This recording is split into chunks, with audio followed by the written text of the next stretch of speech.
Hello and welcome to Namaste Thunder Bay. My name's Kelly Rooney and I'm going to guide you through a 25-minute practice today. But we're going to do things a little bit differently today. Over the last many weeks that we've been working together with developing our yoga practice, during our time I've been focusing on the movement of yoga, the postures called the asana in Sanskrit. And I've also been focusing on the breath work, which we call pranayama. And while those are two very important parts of our yoga practice, they are only two parts of the practice, and there's much more to it. And when I was thinking about what I really wanted to share with you, it's been yoga philosophy that's had a really big impact in my life personally and has made me a much happier and more centered person.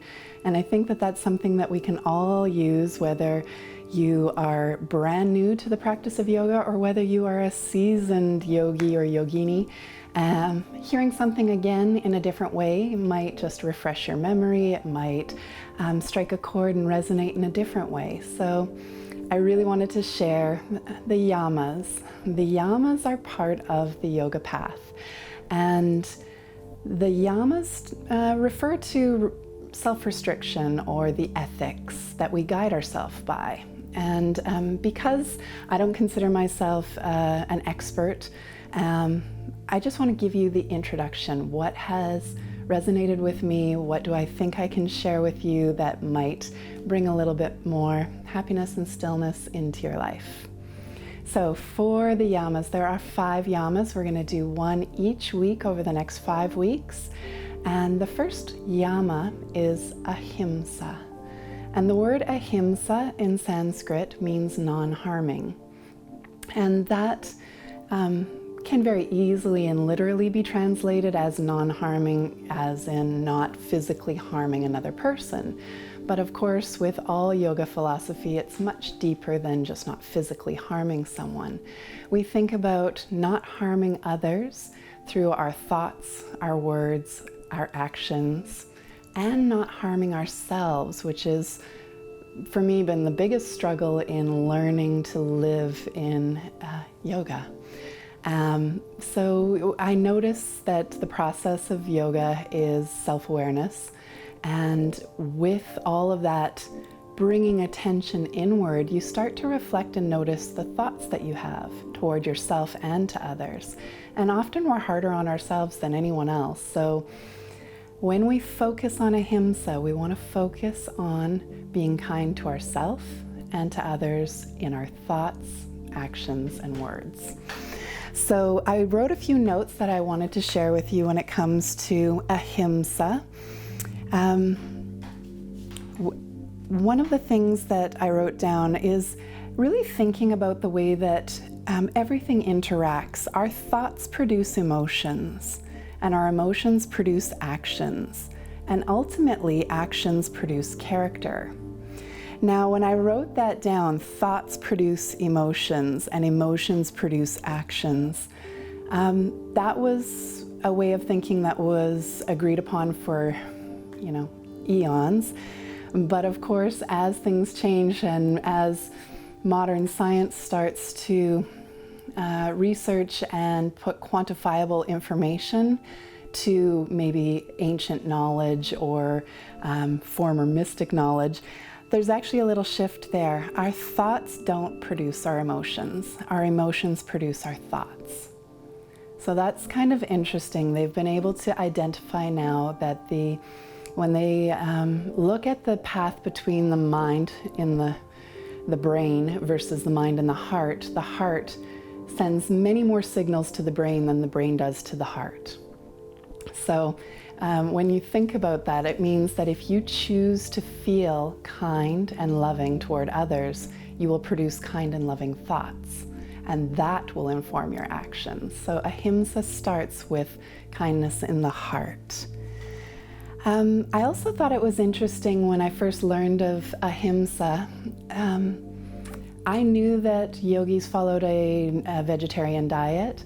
I didn't know if it was for health reasons or if it was for environmental reasons. I wondered about it, and it was taught to me that ahimsa is the reason for a vegetarian diet. It is because it is kind to all animals and our environment that we choose, and kind to ourselves that we would choose that. But I wouldn't want that to come across as a judgment, because the truest sense of yoga is to accept without judgment others. So if I chose not to eat meat, that is my choice, but I would never judge someone else for making a different choice. And I think that's an important line to draw in your yogic philosophy, because as we delve into philosophy, there can be a tendency to become aware of people making choices that are different from your own. And so living in true yogic alignment would mean that you accept all and start from kindness first. And that's another important point with ahimsa. The yamas that we're talking about over the next 5 weeks are in a specific order, because if you start from kindness first, it's much easier to build upon the other yamas, because they are centered on a foundation of kindness. So how will that affect our yoga practice today when we're moving on the mat doing our yoga? Well, we'll think about things like kindness to ourselves. Every time we come into a posture, it might trigger a thought in your mind, and that thought, as you're noticing those awareness of patterns of thought, might be to say, oh, I'm tight here today, and that's my fault because I didn't stretch yesterday after I worked out. That would be one of those moments that you could take a breath, remind yourself that ahimsa is also kindness to yourself, and just flip the script, change the way that we talk to ourselves to acknowledge, today this is challenging because I'm a little tighter than usual, rather than it's my fault, I should have stretched, I didn't get up early enough this morning to have a good stretch before I went out for the day. Whatever it is that you normally would say to yourself, take a moment, breathe in, hear the word ahimsa, practice kindness. Now, not that I don't want you to think negative thoughts toward me, but we can, in a yoga class, also feel like, why is this yoga teacher holding me in this posture forever? Is she trying to kill my thighs? Well, that would be that wouldn't be a harming thought, but it wouldn't be a positive or kind thought. Of course, I would never hold you in a posture longer than I thought you needed to or wanted to. But that said, with yoga, the true posture, or the true moment of yoga, begins when you no longer want to hold the posture. That's when you have that opportunity to notice all those thoughts that bubble up. So anyway, when we think about our practice today, our focus is going to be on ahimsa and kindness to ourselves and others. And I'm going to guide the practice so that it's heart-centered. So there will be a lot of times where we're working on opening up our heart, letting that be the center and the guide for us. So if you haven't already had a chance to get ready for our practice, you can grab a mat or a towel, anything you need to lie down on the floor so that you can come and join us. I haven't designed this specifically to be in a chair or up on a couch. If that's what you need, there might be a better practice for that than the one I'm going through today. But you can also choose to do whatever works for you in a practice and allow the things that don't work for you to go to the side and wait for the next posture. It's better to join in for what you can than do nothing at all. So I hope you'll join me now. I'm going to move these pillows out of the way and we'll get started on our practice for today.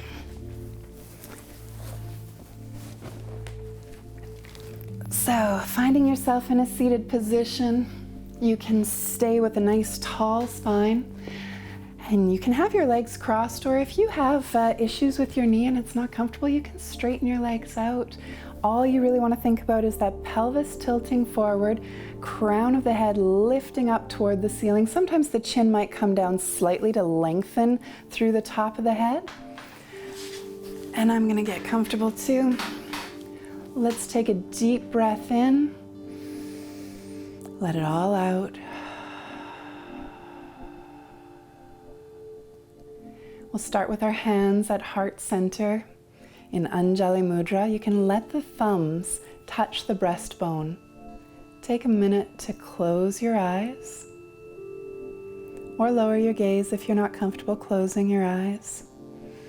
Start to notice the feeling of your heartbeat. When your thumbs are touching the breastbone, you can feel your heartbeat. Begin to notice the breath coming in and out of your body.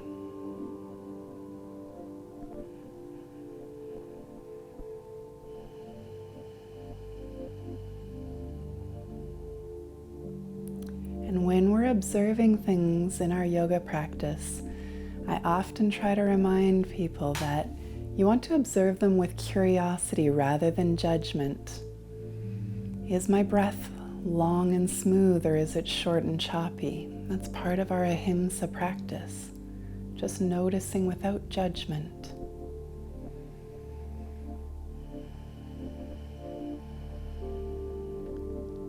See if you can slow your breath down a little by inhaling long and smooth.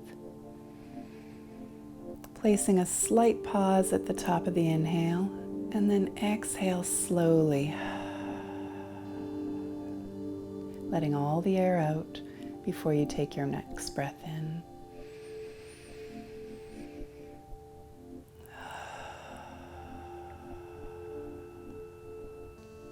Reminding yourself that our intention today is kindness to ourselves and others. We're going to let our arms come down to our sides, externally rotating your arms so that your palms are facing up toward the ceiling. And allow your sits bones to be connected with the mat or the ground. And then inhale and rise your arms up overhead, looking up to your hands. And as you exhale, turn your palms out toward the floor and let the arms settle back down to your sides. In time with your breath. We're going to do that again, but this time really focus in on your breath. We're going to lift our hands up in one inhale, and then as you exhale, only move your hands down in time with your breath. If your breath stops, stop your arms and take another breath in, and I'll show and demonstrate as we go through. So inhale, rise the arms up. Turn the hands around and exhale, bringing the hands down. My breath stopped here. Take another breath in. And exhale down.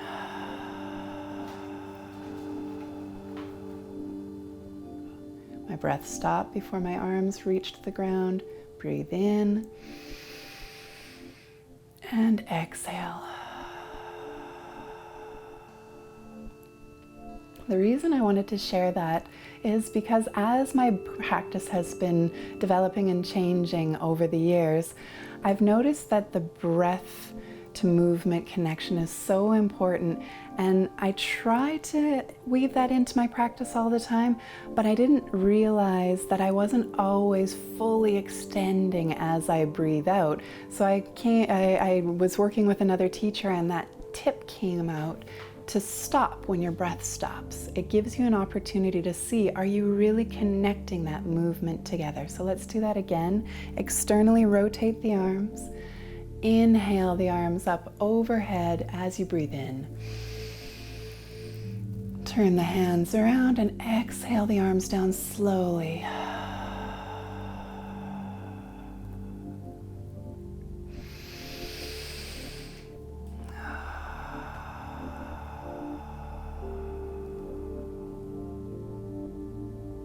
We're going to work on a gentle spine twist. So inhale both arms up overhead, look up to the hands. As you exhale, bring the left hand down toward the right knee. Letting the right hand go in behind your back. We're twisting to look away over the shoulder. And I'm going to exaggerate the movement so that it helps you to follow along. As I inhale, I'm going to lengthen through the spine. As I exhale, I'm going to see if there's any room to twist a little deeper. With each breath in, rise up. With every exhale, twist a little deeper. Only as far as you can comfortably, but just noticing that with every breath, you might be able to move a little bit more.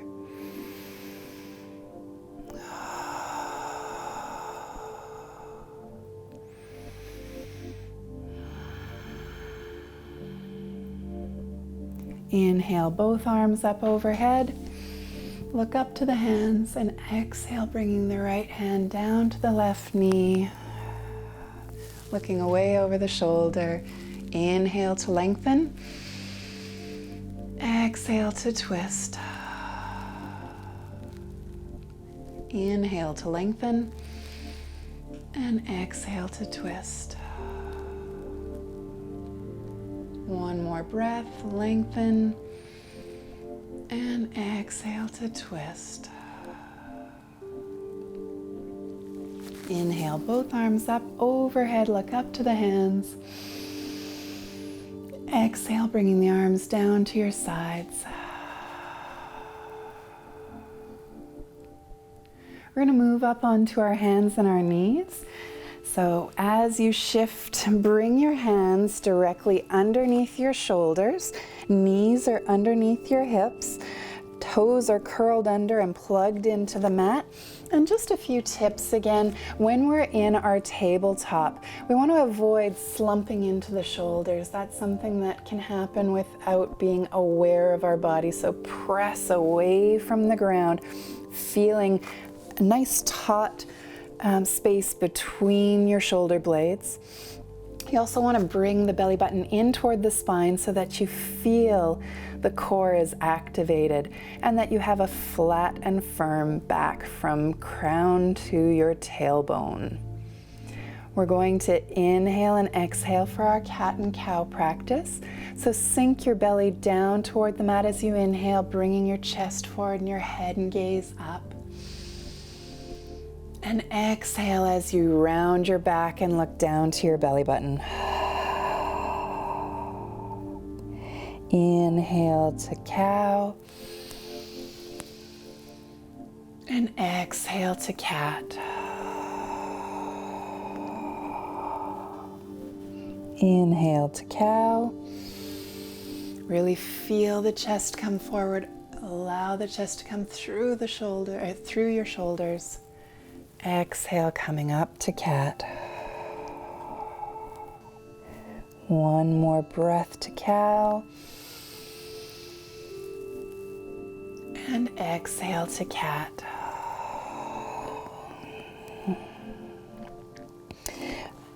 Unplug your toes from the mat. Bring the big toes together. Sink the hips back toward the heels. Feel your torso come down on top of your thighs. You can keep your arms stretched out in front of you, maybe active with tented fingertips, or maybe you're relaxing and sinking down into the mat, or bringing your arms along the side of your body, wrapping your arms around your body, maybe holding on to the heels. With our yoga practice, not only are we checking in with our mind about how we feel and what we think, but we're also learning what's good in our body. So explore when you come into these postures. Does it feel better for me to be stretched out long? Do I enjoy the feeling of my entire weight of my torso pressing down on my thighs? And recognize that that might change from day to day. So you don't want your yoga practice to be the same every time. You might want to continue to be curious about how you move. So from wherever you are right now, you can begin to inhale and rise back up so that you're coming toward hands and knees. Curl the toes under at the back. We're going to draw the hips up and back for downward dog. You want to visualize your tailbone lifting up toward the ceiling. Heart is sinking down toward the mat. Your heels can come down to the floor if that's available to you. If it's not, keep a bend in the knees and allow the torso to rest on the thighs and lift the tailbone up, which is a much better stretch and alignment than forcing the heels down and being rounded through the back. So allow yourself time to stretch into your downward dog, keeping your fingertips pressed into the mat. As you inhale, you feel the tailbone lift up. As you exhale, you feel the heart sinking down.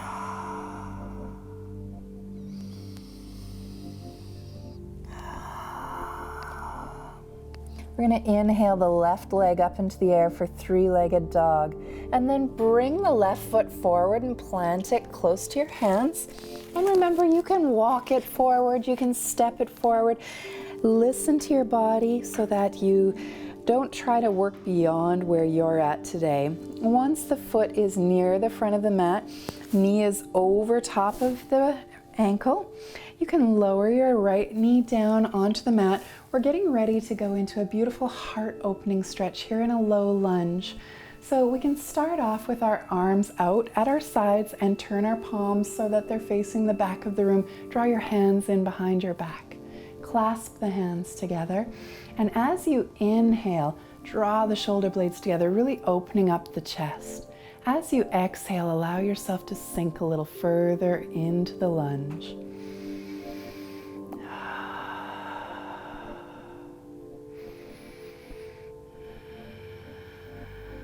Focusing on your breath and your balance.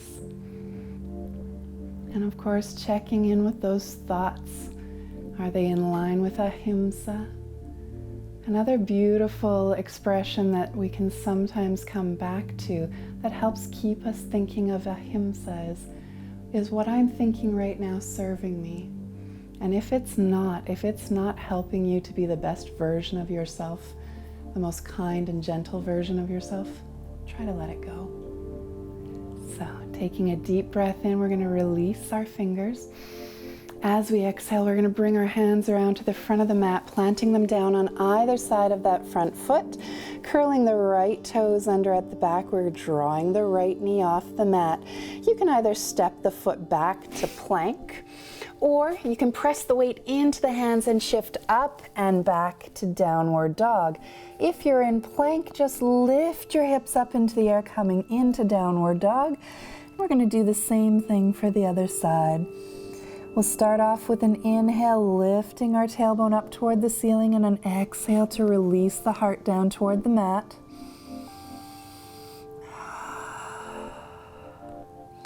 And inhale the right foot up into the air for three-legged dog. Bring it forward and plant it close to your hands. Allow the left knee to come down to the mat. Relax the left foot. Coming up, you want to make sure that your alignment is proper, that you've got your knee over top of the ankle. So shift your foot forward if you need to, or back, wherever you need it to be. Remember, we're going to take our hands in behind our back. Clasp the hands together. Draw the fists away as you bring the shoulder blades together. Really open the chest up. Create space for all that compassion and kindness. Inhale, bring the chest forward. Exhale, see if you can sink a little further into the lunge. Really open the chest up.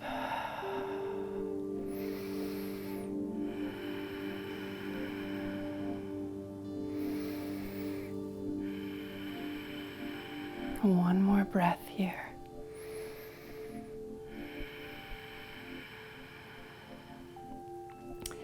On your next exhale, release your fingers. Bring your hands forward and plant them on either side of the front foot. We're going to curl the toe under at the back on the left foot. Bring the knee off the mat. Press the weight into the hands and shift up and back to downward dog. Breathe in, lifting the tailbone up. And sink the heart down as you exhale. Bringing your knees down to the mat so that you're back in your tabletop. We're going to keep the hips right over top of the knees. And we're going to start to walk the hands out in front of us so that we're sinking the heart down toward the mat while keeping the hips over the knees. From here, you can allow your chin to rest on the mat if that's available. You can keep the forehead down on the mat. Some people like to take the palms of their hands together and draw them up over their head. Again, explore and take a moment to recognize what works for you. We're looking at sinking the heart down toward the mat.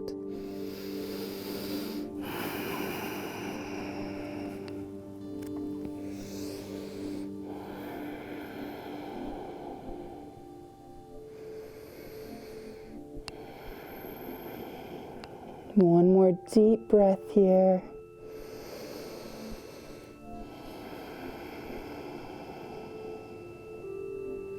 And then you can begin to walk your hands backward so that you can come into a seated position.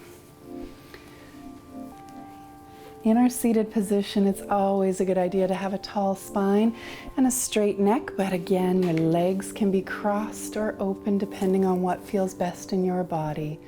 We're going to get ready to close our practice today. You can bring your hands together for heart center in Anjali Mudra. And I'd like to close with a metta meditation. It's one that's been very helpful for me in developing my compassion to people who might be a little challenging in our lives. So you can close your eyes or lower your gaze and take a breath in and let it all out.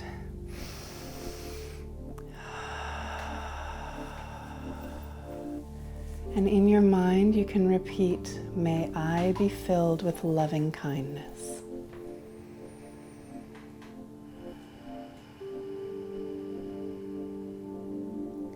And then think about the people who are closest to you in your life.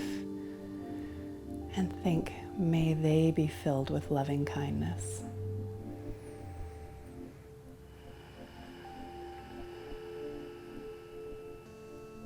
And then think about everyone in our city, in our community, in the world, and think, may they be filled with loving kindness.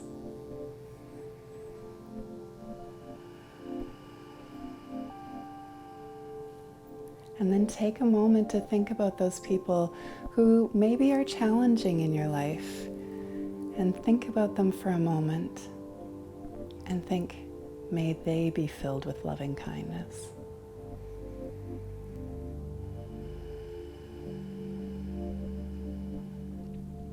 And then we always come back to the beginning, may I be filled with loving kindness.